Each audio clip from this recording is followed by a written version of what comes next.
What's up, my people? Hey, Adeola. Yeah? What are you talking about today? Oh, you don't know? Well, starting with Nigeria, we're talking about the handwritten boarding passes at the Lagos International Airport. Also, Buhari wants to build another clinic at Aso a VIP clinic at Aso. Does that make sense? Of course not. By the way, Uncle Dino Melaye exposed one of his homeboys, unknowingly, I think. Also, Nigeria embraces another set of repentant terrorists. By the way, Kenya won the most number of medals among the African teams that went to the Olympics. Go Kenya! Ethiopia wants to recruit more people into the army, by the way, in this ongoing war. Also, is it true that Ghanaians can now travel to the UAE without a visa? I'm already a Ghanaian. So we'll find out the truth about all these stories when we start the show. Oh, by the way, feel free to use the stamp code in the description below so that you can skip to the story that you want to listen to. Also, do not forget to subscribe and click the notification button. Lastly, if you enjoyed this episode, please share us on your Facebook and your Twitter pages. Okay? I beg, let's start the show.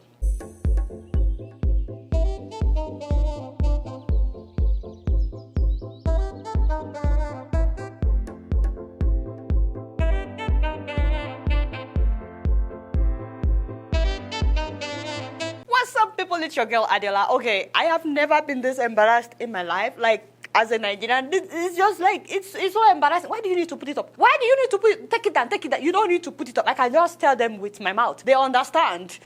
Why do you have to put us to shame like that? Ladies and gentlemen, believe it or not, but some airlines are now handwriting boarding passes at the international airport in Lagos.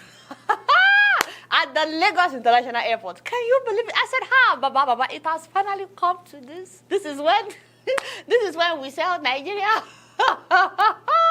This is so ridiculous. What if someone just sits down and write their own boarding pass? It has finished. As in, it has finally finished. See, if this happened in one day, it would still be an embarrassment, but it wouldn't be this bad. Because according to my father, that is Dele Mahmoud, this shameful act has been going on for more than 2 months at the Lagos International Airport. 2 months. Even for international flight, not just a local flight. First of all, airport officials refused to speak to reporters about this fiasco. They refused to talk, they refused to comment. And then airline officials that spoke about this said that it's a technical issue. And I'm like, what do you think could be the technical issue? No ink, at all of the airports. You think they don't have ink? Or maybe all their printers broke down at the same time. Or maybe all their computers broke down at the same time. Or maybe you think there's no light. Of course, there's always up never, down never. Whatever the case may be, whatever it is, 2 months, you cannot fix whether it is light or the printer or the ink. By the way, why is it that in 2021, people are still sweating at our international airport? You these people, look at my uncle. Just because he was reporting his handwritten boarding pass, the man was sweating. I mean, that alone is an embarrassment that people can be sweating inside our airport. You know, the first time that I went back to Nigeria, that was 2007. It's a little me. As soon as I landed, I started sweating inside the airport. I asked one immigration officer like that. I said, what happened to the AC? The man said, there was no diesel. Another one told me that the AC was on. I was like, you don't mean it? Anyway, this is 2021. And yes, they have AC at some parts of the airport. It's not everywhere, you know. Some parts are really cool. But look at my father sweating. This is not right. This is a sin against God. Nigerian officials, get your acts together. So please, airport officials, in case you are watching, help us not just to fix the ink or the printer, but also the AC. It is very, very embarrassing. Very, very embarrassing. Anyway, move closer, my people, because this one is a very serious something. Buhari wants to build a VIP wing for the State House Clinic. Jesus. A VIP, that is very important personality wing at the State House Clinic. I'm confused. I'm really, really confused. Isn't the State House Clinic already a VIP clinic? I mean, if it is for the presidency, yes, and their family members. So why do we need another VIP? Abi, I don't get it. Maybe you can help me out. Anyway, how does this make sense at all? As if it's not confusing enough, the permanent secretary, my father, Umar Tijani, the man said that this VIP wing will also serve the Nigerian populace. Are they saying that regular Nigerians like myself and Kolido, we can now take a taxi to Aso Rock whenever we have headache, and they will let us inside the gate in order to go to the Aso Rock clinic? Is that what they are saying? Let me know if you believe these people when they said that. And you know, if it is true that the Nigerian populace can come here and get treated, why are we calling it a VIP wing? Why? I don't get it. Because we already have a State House Clinic that is gulping billions of naira every year. What happened to the billions of naira supposedly spent on the existing clinic? That is what I want to understand. understand, put everything else aside. 1 billion right now is about $2.5 million.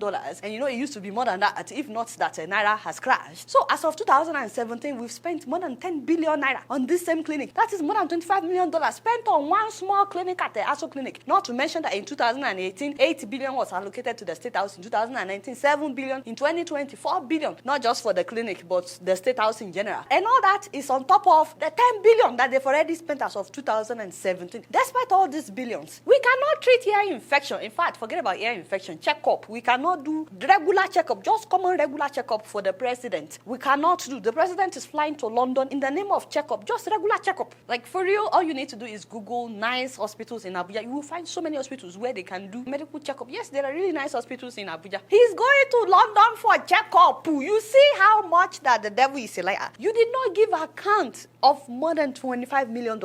And now you want to build another hospital. You see how these people are stealing money right under our nose, acting as if they are innocent, acting as if everything is okay. And then they are telling us, oh, this new project will be completed within the next 2 years before Buhari leaves. Oh, shoot. You know, you don't need 2 years. Just fix the one that we have right now. The permanent secretary said that this project is of strategic national importance. What does that even mean? Because I will Bebo. And then he said that this is a legacy project. I said, oh, so this is about creating a legacy for Buhari. The devil is a liar. It is no longer legacy if you are stealing our money to create a legacy. Does that, you get what I'm saying? Yeah, we don't need your legacy. That is stealing money.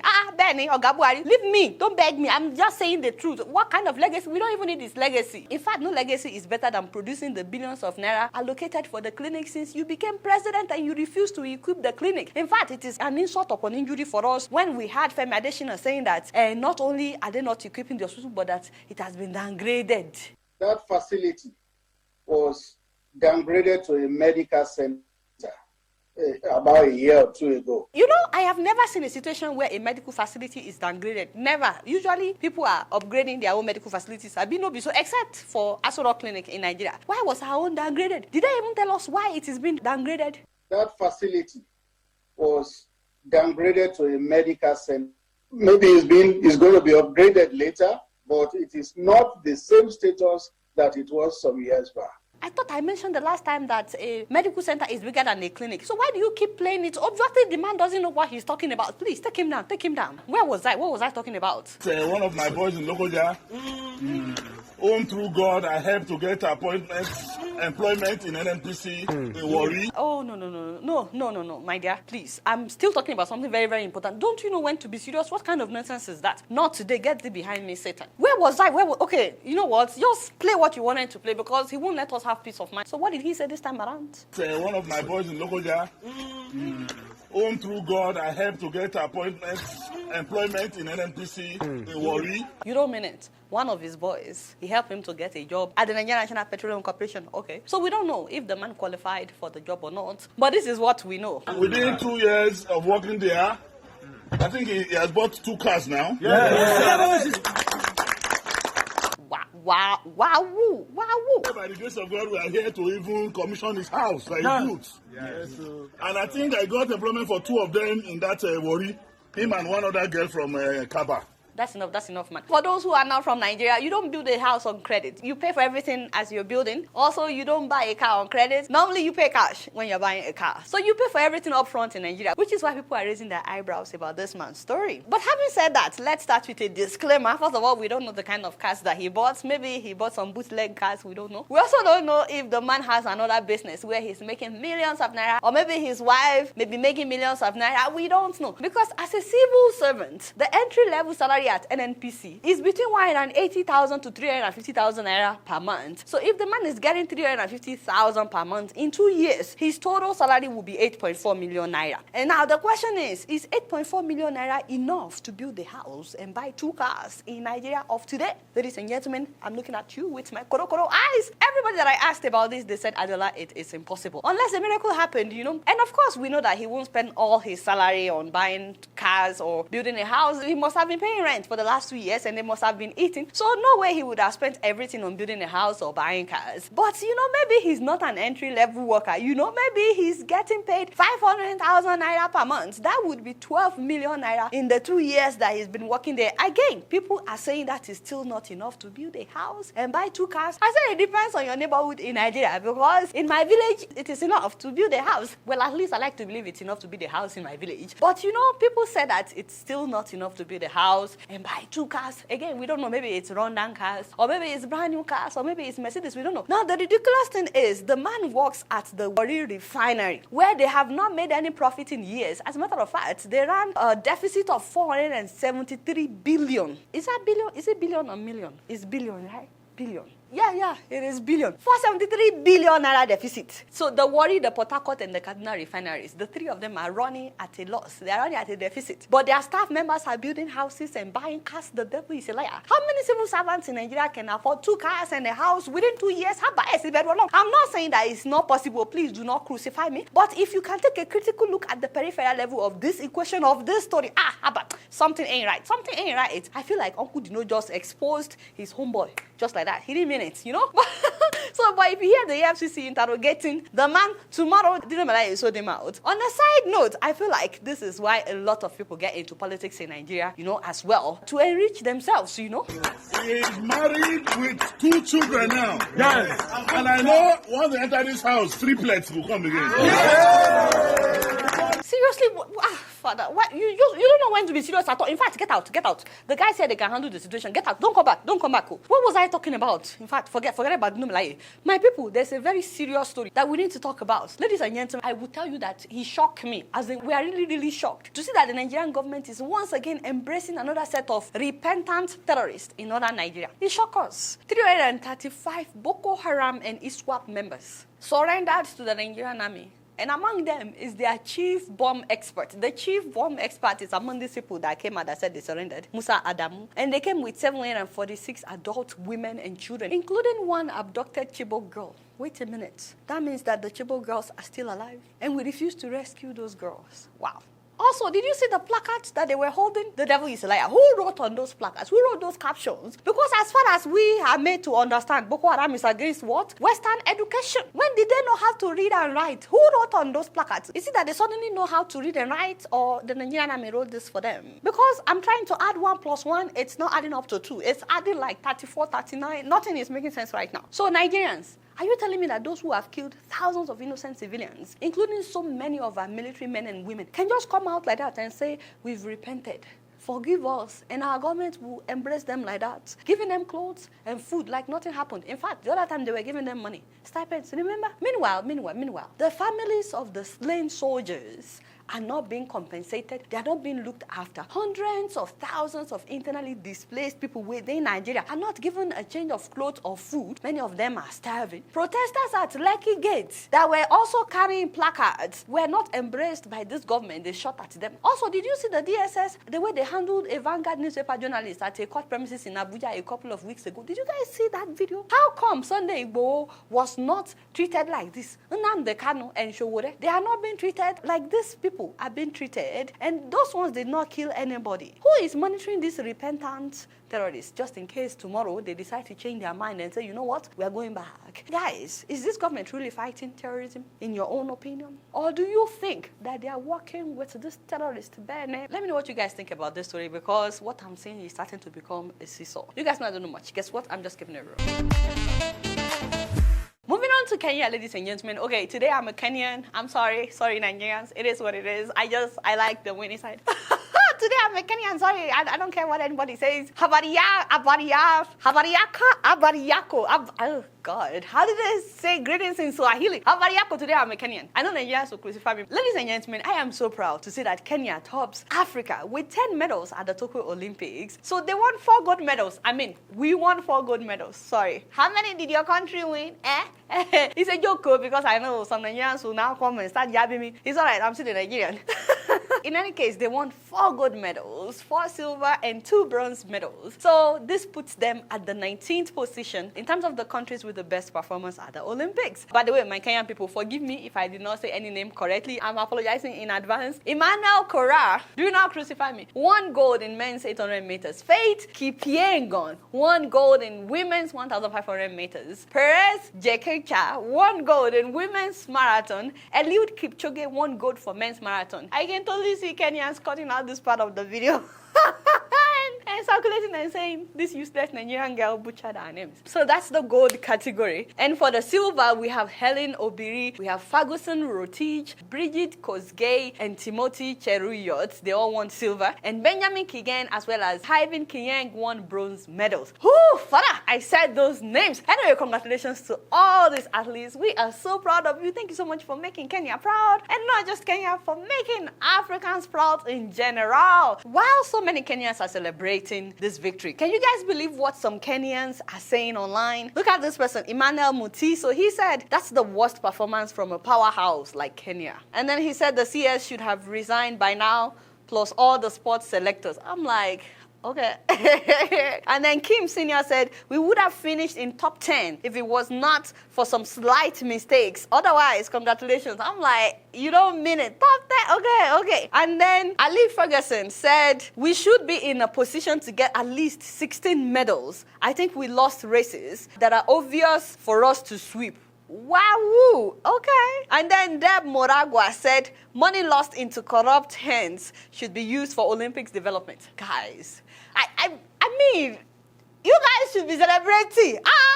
You guys should be rejoicing. In fact, you should embrace all your players. They made you proud. There are countries that did not even get to the top 50 at all, and they spent maybe billions, I don't know. In the name of the Olympics, there are countries that everybody is looking up to that these African countries, they will do well, and they did not even 1 gold. They did not win 1 gold. And you are complaining. What is this? Did anybody ask you? Oh, no. Why do you like to embarrass me like that? Did I mention any names? I did not.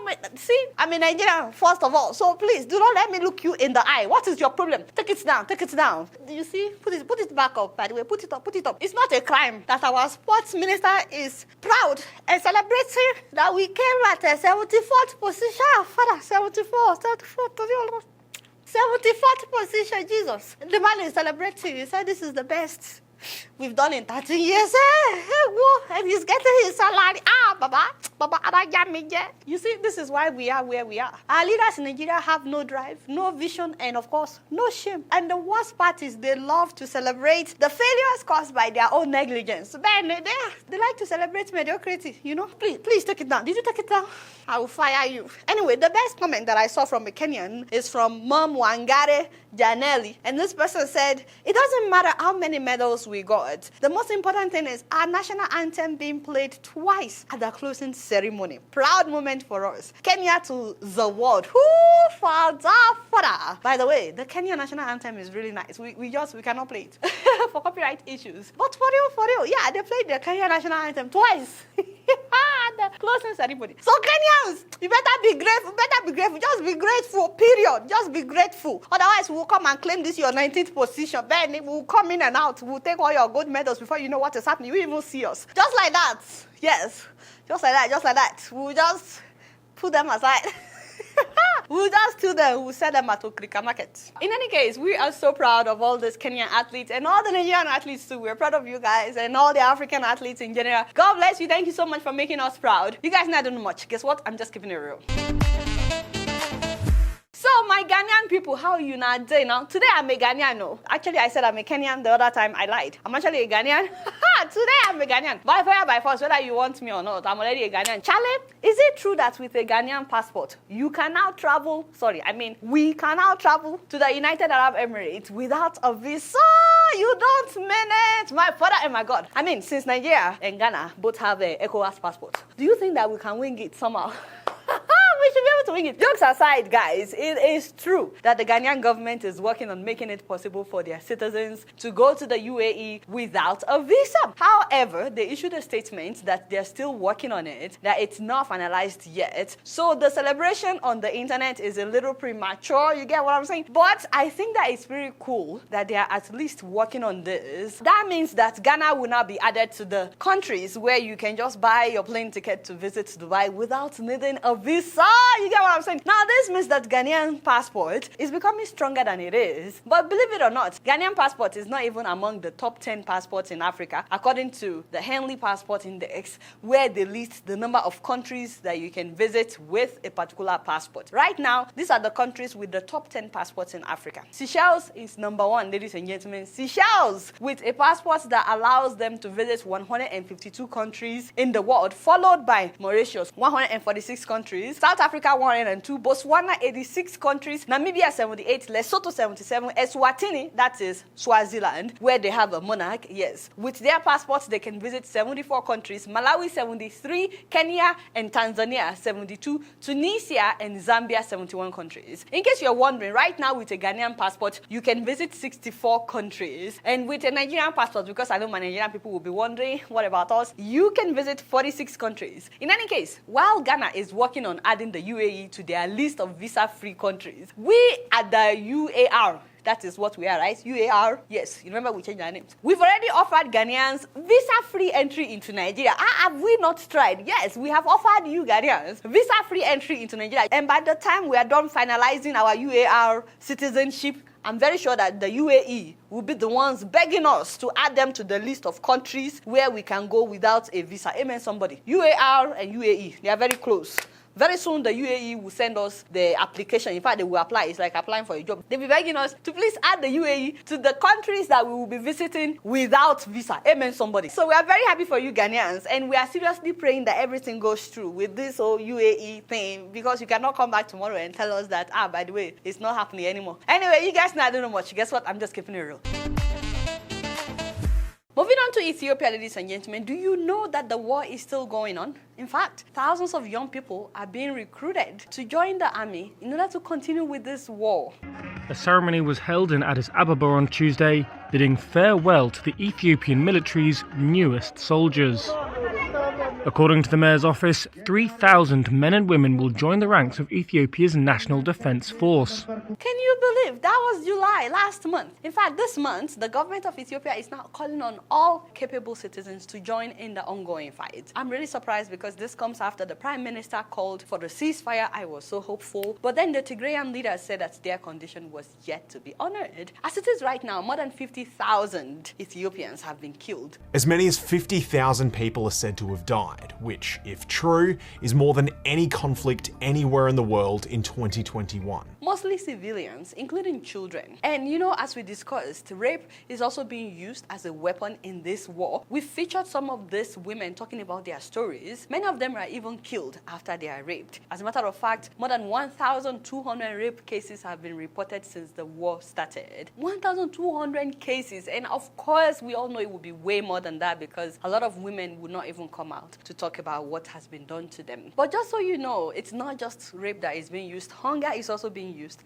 as a weapon in this ongoing war. As the government cut out food supplies, throwing more than 400,000 people into famine. And not just that, about 2 million people are now at the brink of famine in Ethiopia. The United Nations has just announced that more than 400,000 Ethiopians are currently experiencing famine. You know, I keep wondering how a prime minister who was celebrated for winning the Nobel Peace Prize for enforcing peace became entangled in all of this. What did he say when he won the Nobel Prize that time? I truly believe peace is a way of life, war a form of death and destruction. Seriously, he said peace is a way of life. So what happened? At the same time, so many people would say that the Tigrayans started the war. You know, to be honest with you, by the way, every time that I talk about what's happening in Ethiopia, I get emails, I get comments from Ethiopians from both sides, those from the Tigrayan region, those that are not from the Tigrayan region. Both sides have issues with how the war is being reported. Both sides blame the other side for what is happening, for what is going on, which honestly makes it really hard to even know exactly what is going on. And it doesn't help help that when this war started, the government shut down the internet. They didn't allow some journalists to get to some regions of Ethiopia. That doesn't help with transparency. By the way, is it true that at the beginning of this war, the Prime Minister said, well, it's not really a war. They are just trying to correct some officials who have rebelled against the government, and that it would be over within 2 weeks and it would be bloodless, assuring us that no innocent person will be killed. With the way things are going, it doesn't look like this will be over anytime soon, especially with the government calling on all capable citizens to join the army. Even though both sides don't agree on who's at fault, who started the war, they both agree that this war has claimed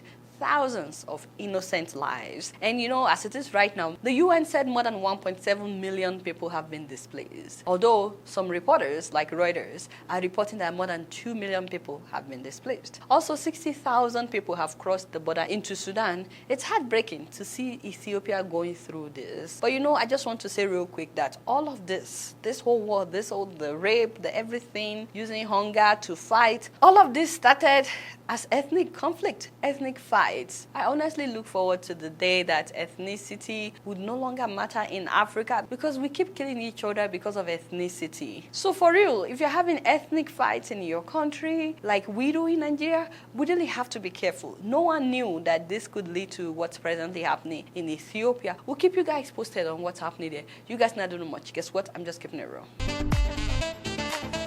Before I sign out, do not forget that if you like to advertise your business on this show, we are ready and willing to advertise for you. A lot of the people that we advertise for, they have good things to say about us. They usually call us and tell us, you know, my business boom. That's how you guys advertise for us. Yeah, so we are very, very proud of this platform that we advertise for people. So yes, if you like to advertise, this is the right email to send your advert to. And if you've sent us an email in the past and you didn't hear back, I apologize. It may be because of the pregnancy. But now there's no more pregnancy. So we'll make sure that we get back to you ASAP when you send us an email to advertise. Alright, y'all, it's been real and I'm keeping it right up in here. Don't forget to follow me on Facebook, Twitter, and Instagram. And if you're yet to subscribe to my YouTube channel, I'm watching you on Plasma TV. Like, seriously, what is your problem? Why are you not pressing the subscribe button? If you don't press it, I'm not even living today. In fact, you should come up here and stand with me. Stand next to me until people press the subscribe button. Press the subscribe button and the bell button. Until next time, I will see you later. Peace out. I'm not living. I'm just, you get what I'm saying? Peace out. Peace out. Peace out.